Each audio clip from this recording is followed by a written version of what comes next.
So, as promised, it is halftime. Packers are up 14-7. Yay! Sounds like the Bears are doing good too. I haven't checked the Bears score, but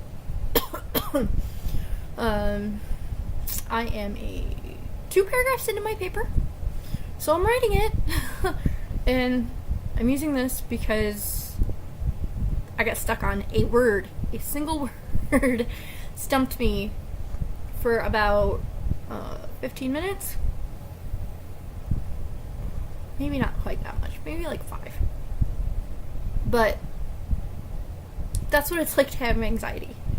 You want to say something, it's at the tip of your tongue, and you just can't figure out. You spend all this time trying to figure out that one word, and everything else shuts down. You can't think about anything else, and it gets worse and worse until you can finally figure it out. This is a bad habit that I've gotten into. I suppose it's better than smoking the cigarettes that I do from time to time when my stress gets too high. And my kids are gonna be like, oh no, mommy's smoking, which is awful, and I feel bad. But sometimes I just need something to bring the anxiety down. Just enough where I can function.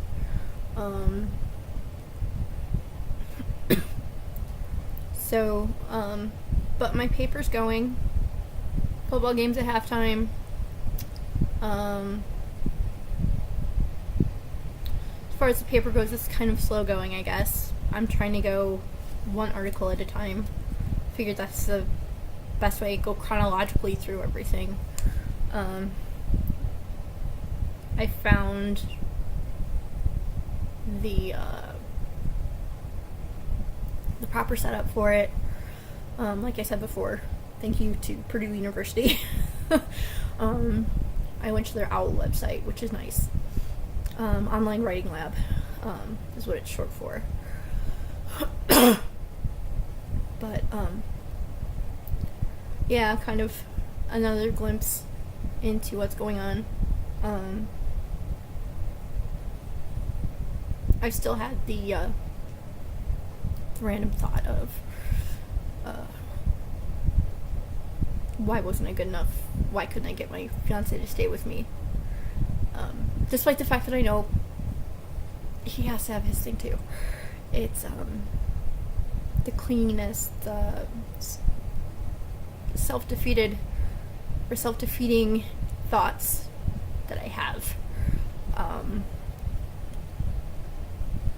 Because I know when he's here, I have that little bit of comfort, and I can get through things a lot easier. My anxiety goes down. So, isn't it great to have somebody that can do that for you? Until I met him, I never had that. I had to be completely alone, which means I would shut myself off from my children, and my husband both, in order to get anything accomplished. I hated that. I hated every minute of that. But I had to, because it was the only way I could. I had to, basically shut off my responsibilities. Because when I was married, nothing got done unless I did it, is what it comes down to. The stress of running family, of keeping household going, of budgeting, of all the responsibilities, adult responsibilities that entails. Taking care of the kids. When I had to do my homework, I'm like, okay, he can play with the kids for a while, so I can get this done. And maybe I can get him to do some dishes.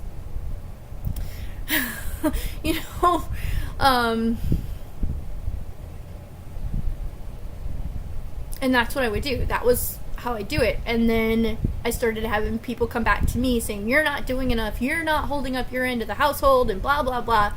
And of course, this is coming at me at 1:15 in the morning after coming home from being at school, being up since 4 o'clock the morning before, and having been at school for almost that entire time. And if I wasn't at school, I was on my way up or on my way back. So you can imagine how hard that was on me. I was exhausted from an entire day of being at school, of traveling. I just wanted to come home and go to bed instead of getting yelled at about how I didn't do anything around the house, when all my spare time went towards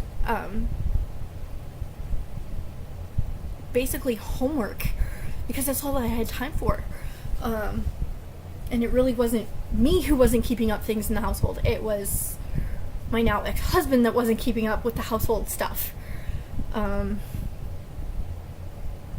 were some pretty backwards ways of looking at a marriage when I was married. I lived in Wisconsin, and where I lived in Wisconsin, it was pretty backwards.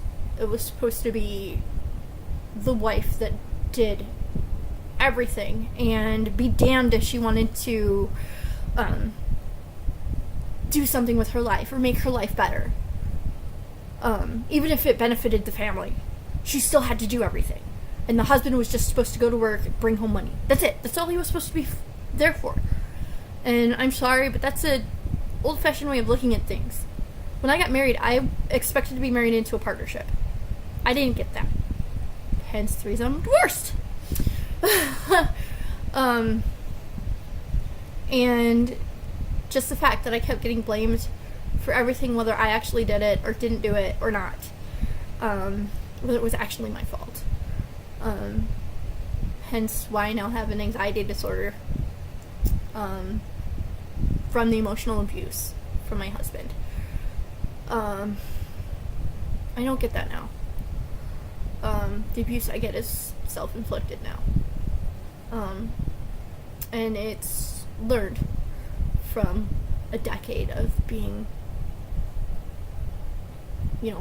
beaten upon. And,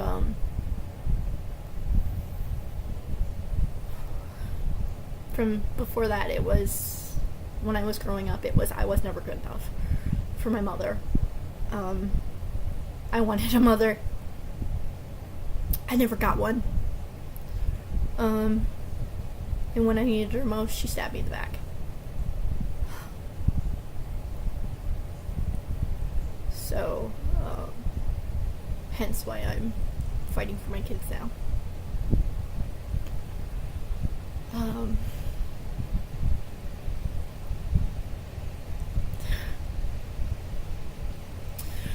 Okay, so there's my little break, and I don't know if you noticed the spiral, but I go through it randomly. I haven't seen my kids in several weeks, so I'm missing them as well. Hopefully I get them next week, and I'm trying to get them the week after that as well, to make up for this last weekend I didn't see them.